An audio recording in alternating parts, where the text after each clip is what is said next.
남기시는 하나님의 말씀 누가복음 10장입니다. 예수님께서 70명의 제자들을 보내시는 장면이 기록되어 있지요. 예수님을 따르는 12명의 제자 외에도 70명의 제자들이 있었습니다.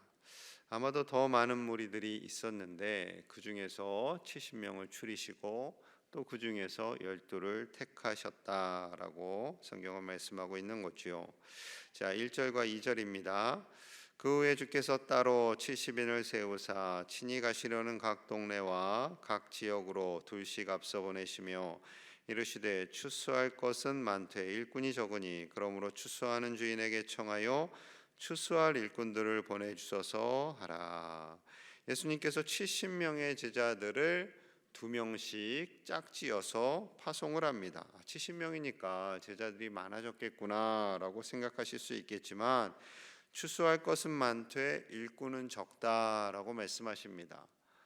단순히 예수님께서 예루살렘과 그 유대 땅만을 복음화하는 것이 아니라 온 인류, 온 세계에 복음을 전하시기 위해서 이 땅에 오셨기 때문에 일꾼들은 당연히 부족할 수밖에 없었던 것이지요. 예수님께서 말씀을 가르치시고 복음을 전하게 하십니다. 아파하는 자를 치료하게 하십니다. 이 모든 것이 교회가 감당해야 할 사명인 것이지요. 예수님께서 하신 일은 그대로 교회가 감당해야 할 일입니다.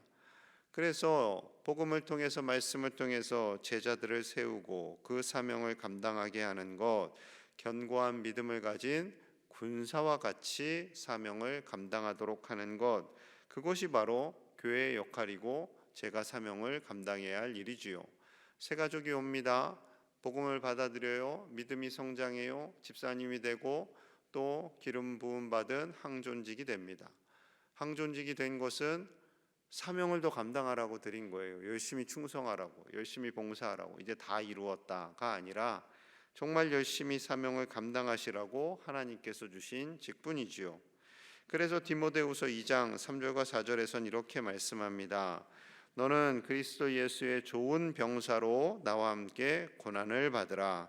병사로 복무하는 자는 자기 생활에 얽매이는 자가 하나도 없나니 이는 병사로 모집한 자를 기쁘게 하려 함이라. 예수님의 좋은 병사로 나와 함께 고난을 받자. 나와 함께 즐기자가 아니라 나와 함께 고난을 받자라고 권면합니다. 그리고 병사로 모집한 자 예수님을 기쁘게 해드리자라고 권면하는 거죠. 사도 바울은 디모데를 향해서요, 사도의 길, 제자의 길은 쉽고 평탄한 길이 아님을 말씀합니다. 목적이 있어요. 때로는 고난이 있고 어려움이 있지만 그 속에서 기쁨도 있고 즐거움도 있고 무엇보다도 병사로 모집한, 제자로 부르신, 사도로 부르신 우리 주님을 기쁘시게 해드리자라는 거죠. 우리 인생도 마찬가지입니다. 우리의 인생이 예수님을 기쁘시게 해드리는 복된 인생 되시기를 간절히 축복합니다. 우리를 바라보시면서 내가 너를 보면 기쁘다라고 말씀하시는 그 주님의 음성을 따라서 주신 사명 능히 감당하시는 저와 여러분들 되시기를 축복합니다. 그런데 제자들을 보내시면서 예수님의 마음이 무거워요. 자, 3절입니다. 3절. 갈지어다 내가 너희를 보냄이 어린 양을 이리 가운데로 보낸과 같도다. 이 70명을 파송하시면서 어린 양을 이리 가운데로 보낸과 같구나. 내 마음이 무겁구나. 너희는 아직 어린 양인데 이리때로 보내야 하는구나 라고 말씀하시는 거죠. 여러분, 어린 양을 이리때로 보내면 어린 양이 당연히 죽습니다. 죽어요. 위험에 처합니다. 그럼에도 불구하고 왜 예수님 어린 양과 같은 제자들을 보내실까요? 그 중요한 이유가 있습니다. 9절 같이 봅니다. 시작. 거기 있는 병자들을 고치고 또 말하기를 하나님의 나라가 너희에게 가까이 왔다 하라. 아멘.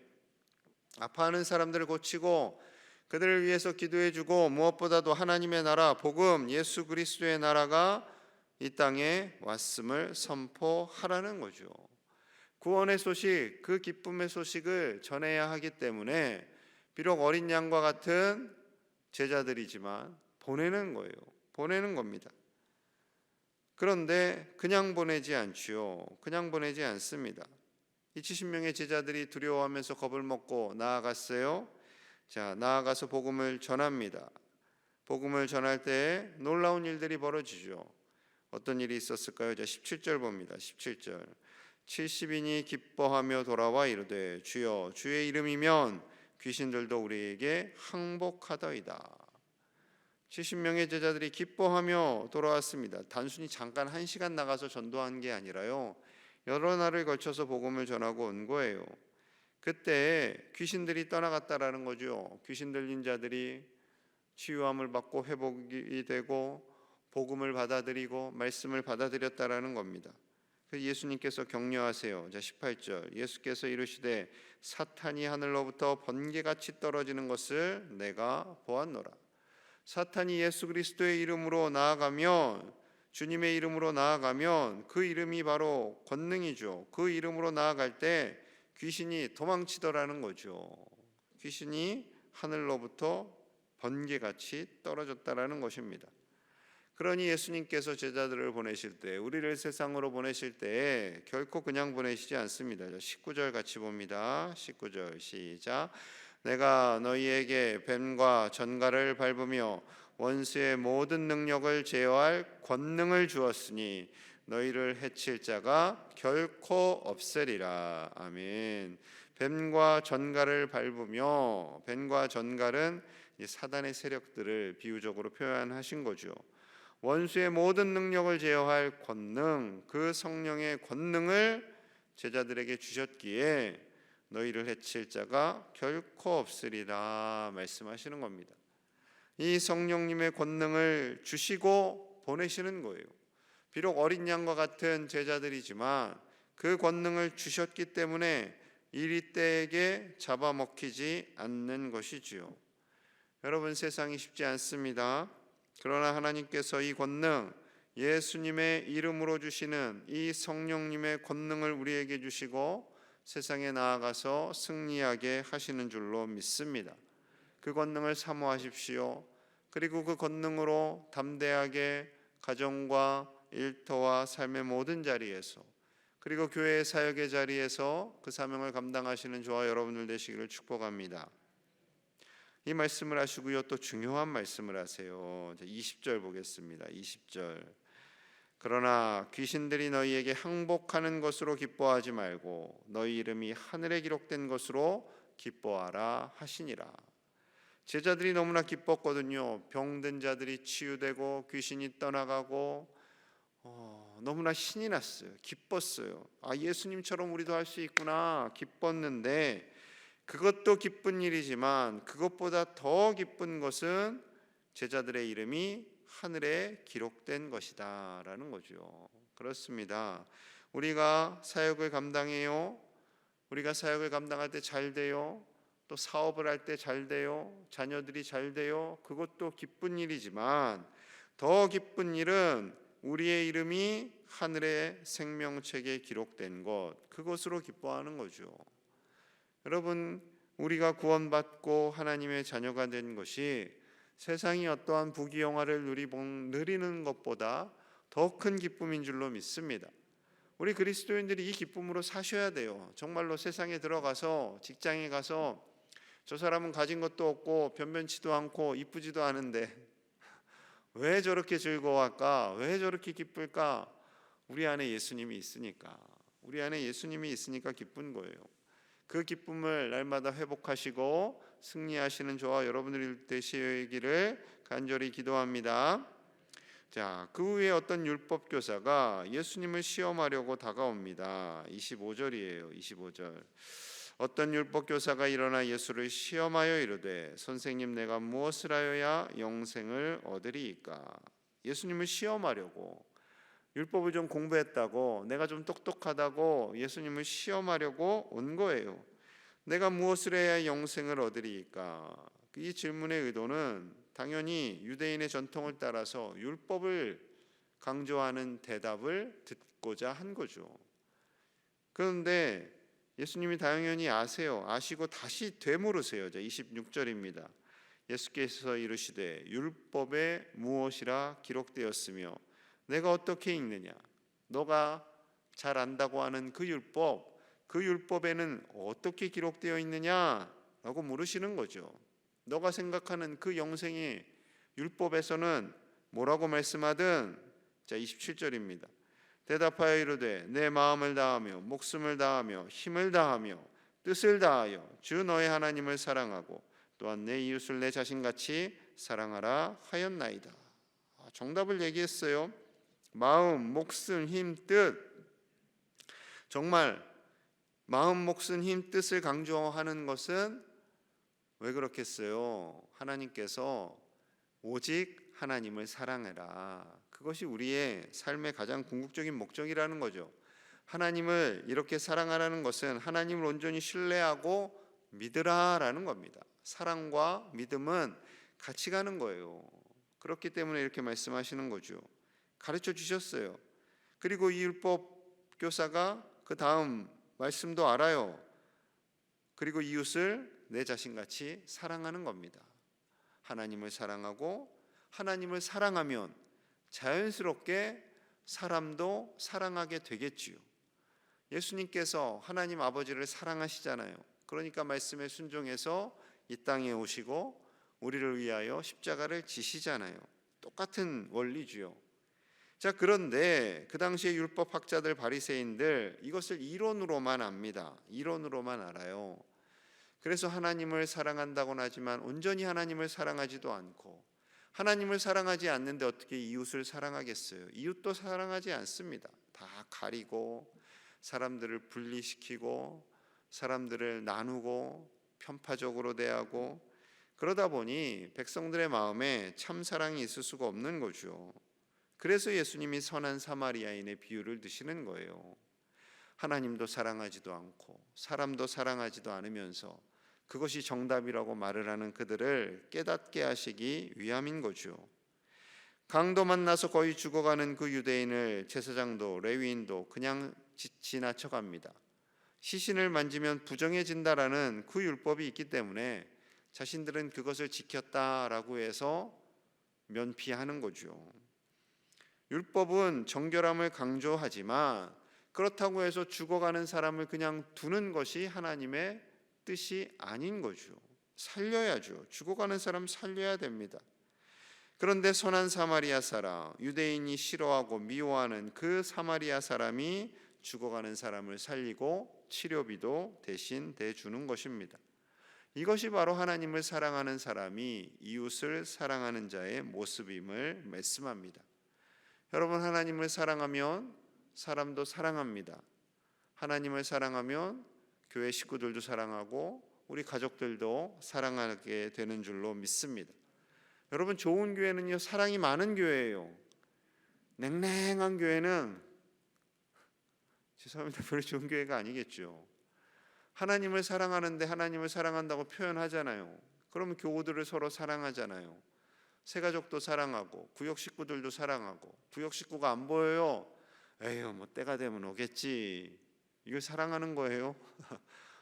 우리 자녀가 언젠가 예수님 믿겠지. 이거 사랑하는 거예요? 아닙니다. 새가족이 와서 잘 정착하도록 돕는 것, 그것이 사랑이죠.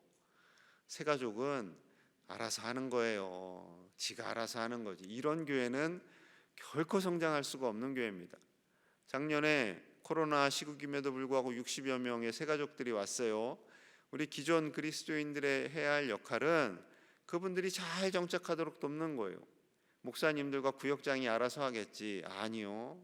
같이 옆에서 도와주고 서로 격려해주고 서로 지지해주고 서로 도와주고, 낯선 분이 성가대를 해요. 온지 얼마 됐다고 성가대를 해. 그렇게 말하는 교회는 부흥될 수가 없는 교회예요. 주님의 마음을 모르는 교회예요. 새가족들이 잘 정착하고 서로 사랑하고 권면하고 기뻐하고 즐거워하는 그 공동체, 그것이 하나님의 교회의 모습이 되는 줄로 믿습니다. 여러분, 가족도 똑같잖아요. 가족이 서로 사랑하면 모이면 즐겁고 웃고 하죠. 냉랭해요. 가족이 모여도 말 한마디 안 하고 TV만 봐요. 이제 명절인데 한번 보세요. 우리 가족은 모여가지고 한 방향 TV만 보다가 안녕히 계세요 세배하고 가는 가족인지, 서로 얼굴을 보고 이야기하고 격려하며 축복하는 가족인지 보십시오. 우리 가족은 어떤 가족인가? 이번 명절에 한번 보시기 바랍니다. 우리의 가족이 하나님 안에서 주님의 그 사랑을 회복하는 복된 믿음의 가정 다 되시고, 우리 교회가 그런 교회 되기를 간절히 축복합니다. 우리 함께 마음을 모아서 기도하겠습니다. 우리 교회가, 우리 가족이, 우리 가정이 하나님을 온전히 사랑하고 서로 사랑하는 아름다운 공동체가 되기를 같이 기도하겠습니다. 새 가족들이 잘 정착하고 구역 식구들이 잘 정착하여서 한 마음 되고 한 뜻 되고 함께 믿음 생활하는 우리 교회 되게 하여 주시옵소서. 성령의 권능으로 세상을 이기게 하시고 하나님께서 주시는 믿음으로 승리하며 나아가도록, 또 우리 다음 세대 겨울 캠프하고 우리 항존직 세미나 합니다. 위에서 같이 간절히 기도하겠습니다. 하나님 아버지 감사합니다. 하나님을 온전히 사랑하기 원합니다. 우리의 가족을 사랑하기 원합니다. 믿음의 가족들을 사랑하기 원합니다. 하나님을 사랑하듯 서로 사랑하게 하시고, 우리 가족들이 명절에 모여서 서로를 격려하며 축복하는 행복한 믿음의 가정이 되게 하여 주시옵소서. 아버지, 우리의 가정이 천국과 같이 가정이 되기 원합니다. 우리 교회가 하나님의 천국이 되기를 원합니다. 서로 돌봐주며 서로 격려하며 서로 사랑하며 서로를 세워주고 관심을 가져주는 아름다운 믿음의 공동체가 되게 하여 주시옵소서. 선한 사마리안들이 많은 교회 되게 하여 주시옵소서. 성령의 권능을 가지고 나아가기 원합니다. 세상을 두려워하지 않게 하시고 주님의 사명을 감당하며 아버지께서 주시는 예수 그리스도의 이름의 그 권능, 성령님의 권능을 가지고 이 세상에서 승리하는 아버지의 자녀들이 다 되게 하여 주시옵소서. 겨울 캠프를 진행합니다. 아버지의 겨울 캠프 위에 임재하여 주시고, 우리 모든 다음 세대 아이들이 예수 그리스도를 온전히 믿고 믿음으로 승리하게 하시고, 항존지 세미나를 통하여서 우리 모든 직분자들이 더욱 예수 그리스도를 바라보며 복음의 본질 안에 거하는 가족들 되게 하여 주시옵소서. 우리 교회를 축복하여 주시고 믿음의 백성들을 살펴주시며 그 삶의 자리마다 하나님께서 복을 허락하여 주시고 함께 더불어 믿음 생활하며 서로를 격려하는 아름다운 공동체 되도록 축복하여 주시옵소서. 아버지의 명절이 다가옵니다. 명절을 통하여서 우리 가족들이 더 한마음 되게 하시고 예수님 안에서 기뻐하며 즐거워하는 믿음의 명문가분들이 다 되도록 축복하여 주시옵소서. 아버지 동행하여 주시옵소서. 하나님의 은혜가 충만하게 하여 주시옵소서. 하나님을 온전히 사랑하고 그 사랑으로 우리 믿음의 가족들과 우리의 육신의 가족들을 사랑하는 아름다운 믿음의 가족 되도록 축복하여 주시옵소서. 우리 교회가 사랑이 더욱더 가득하기를 원합니다. 새 가족들과 구역 식구들을 서로 돌보며 서로 격려하며 관심을 갖고 기도하는 공동체 되게 하여 주시옵소서. 또한 우리 가정마다 주신 소중한 가족들 서로 사랑하며 믿음 안에서 화목하며 하나님의 은혜와 평강을 누리며 살게 하여 주시옵소서. 명절을 준비합니다. 우리 자녀손들 오고 갈 때 안전하게 지켜주시고 함께 모여 기쁨이 넘쳐나게 하시며 하나님께 주신 소중한 사랑 안에서 서로 격려하고 위로하는 믿음의 명문 가문들이 다 되도록 축복하여 주시옵소서. 세상으로 나아갈 때 성령님 우리와 함께하여 주시고 권능을 주시고 세상을 이기는 믿음으로 살게 하여 주시옵소서. 겨울 캠프를 통하여서 우리 어린 자녀손들 청년들이 더욱더 예수님 바라보며 믿음이 성장하게 하여 주시옵소서. 항존진 세미나를 통하여 직분자들이 더 큰 사명과 헌신을 감당함에 부족함이 없게 하여 주시고 무엇보다도 예수님 잘 믿는 믿음의 사람으로 살아가도록 우리 직분자들을 든든히 지켜 보호하여 주시옵소서. 오늘 하루 날도 하나님의 은혜가 가득한 날 되기를 간절히 소망하며 예수님 이름 받들어 축복하며 기도하옵나이다. 아멘.